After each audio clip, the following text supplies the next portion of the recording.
ఎవరూ లేకుండా పూజ చేయాలని చెప్పిన అన్నయ్య మిమ్మల్ని ఎలా రమ్మన్నారు? అదేమిటంటే పానకంలో పుడకలాగా మాధవి పూజలో ఒక పెద్ద పాము వచ్చేసిందట.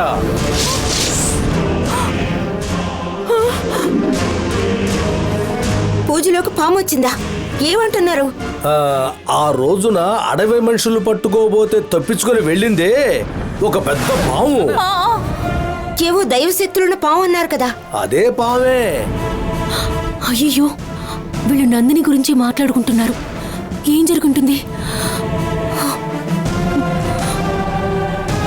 అలా అయితే ఆ పావుని పట్టుకోవడానికే మాధవి పూజ చేసిందా? పాము వస్తుందని తెలిసే అన్నయ్య మనల్ని ఇంట్లోంచి వెళ్ళిపోమన్నాడా? ఆ పాముని ఏం చేశారు? ఆ పాముని ఏం చేయలేదు కదా. పాముని అడవి మనుషులు చాలా తెలివిగా పట్టుకున్నారు. పాముని అడవిలో ఉంచి మంత్రబంధం వేయడానికి మాధవి మోసుకురమ్మంది. కానీ పాముని అడవిలో వదిలేస్తే మళ్ళీ ఇంట్లోకి వచ్చేస్తుంది కదా. అందుకని పాము బయటికి రాకుండా పుట్టలోనే ఉంచేయమని గంగే సూపర్ ఐడియా ఇచ్చింది. తనెందుకు ఇలాంటి ఐడియా ఇచ్చింది? ఏంటి, పాము పుట్టలోపలుందా? పుట్టకి మాత్రం పూజ చేస్తే ఫలితం ఉండదని గంగ పావుని పుట్ట లోపల బంధించమంది. గంగ నిజంగా చాలా తెలివైనది. తెలివైంది కాదు, మోసగత్తే. గంగ చెప్పిన దానికి ఎవ్వరూ అడ్డు చెప్పలేదు. పాముని పుట్టలో బంధించేశారు. ఆ పాము ఇప్పుడు పుట్టలోనే ఉంది. అందుకని మీలో ఎవ్వరూ ఆ పుట్ట దగ్గరికి వెళ్ళకండి.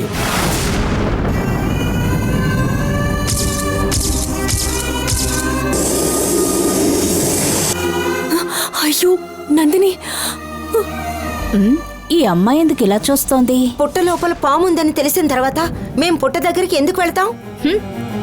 నువ్వు పుట్ట దగ్గరికి వెళ్ళావు, కానీ సంధ్య పుట్టున్న వైపు చూపు మరల్చి కూడా చూస్తూనే ఉంది. బాగా భయపడుతున్నట్టుంది. మనకి పాము విషయం పాతది, కానీ సంధ్యకి కొత్త కదా, అందుకే భయపడుతోంది. హా, హే, నువ్వేం భయపడకు సంధ్య. పాము ఇంకెప్పటికీ బయటికి రాలేని విధంగా మాధవి స్ట్రాంగ్ గా మంత్రబంధం వేసింది. ఆ మంత్రబంధాన్ని దాటి బయటకు వచ్చిందంటే అప్పుడు ఆ పాముని తాడుని గుండ్రంగా చుట్టినట్టుగా పాముని కూడా చుట్టేసి ఒక్క దెబ్బతో దాన్ని మట్టి కనిపించను. పాము ఇక బయటికి రాదని తెలుసుకొని నువ్వు పెద్ద వీరుల్లా గొప్పలు పోతున్నావా? అవును, ఎప్పుడు చూసినా నా కొడుకుని ఎగతాళి చేయడమే నీకు పని. సంధ్య, నువ్వురా. వెళ్ళండి. పదండి. ఓయ్, వచ్చే దానిలోనే ఆకలి అన్నావు కదా, వెళ్ళి మెక్కు. ఎంత పెద్ద పాము తెలుసా? పొరపాటున నువ్వు చూసుంటే కళ్ళు తిరిగి పడిపోయి ఉండేదానివి. రండి, అందరూ వచ్చేసారా? దేవి, ఎక్కడమ్మా మీ ఆయన ఈశ్వర్ కనపడడం లేదు? హ, ఆయనకి వేరే పనే ఉంది. వచ్చే దారిలోనే ఆకలి అన్నారు, అందుకని వెళ్ళి తినమన్నాను. సరే, ఈ రోజు మీ అందరికి ఓ స్పెషల్ టిఫిన్ చేయమని చెప్పాను. వెళ్ళి అందరూ ఓ పట్టు పట్టండి.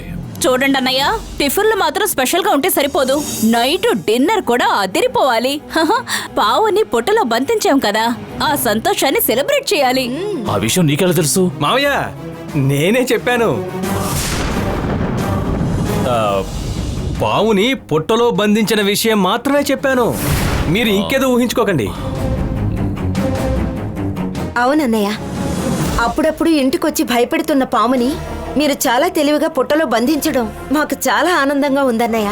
అమ్మయ్యా, ఇంటి ముందున్న పుట్టలో పావుని బంధించినందుకు మీరందరూ ఏమంటారు అని తెగ హైరాణ పడ్డాను. ఆ? ఇప్పుడు మీరు చెప్పిన మాట విన్నాకే నా మనసు ఎంతో హాయిగా ఉంది.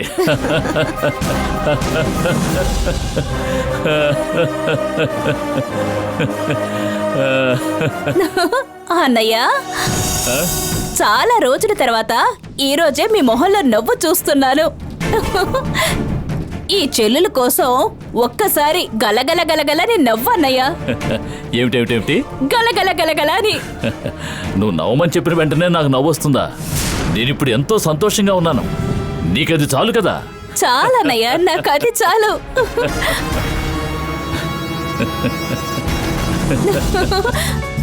అన్నయ్య, మీకున్న టెన్షన్ అంతా పోయి రిలాక్స్డ్ గా ఉన్నారు. ఈ సంతోషంలో అందరూ జాలీగా ఏదైనా హిల్ స్టేషన్ కి వెళ్ళొస్తే బాగుంటుంది అన్నయ్య. దాందే ఉంది, తప్పకుండా వెళ్ళొద్దాం. ఎక్కడికి వెళ్ళాలో అది నువ్వే చెప్పు.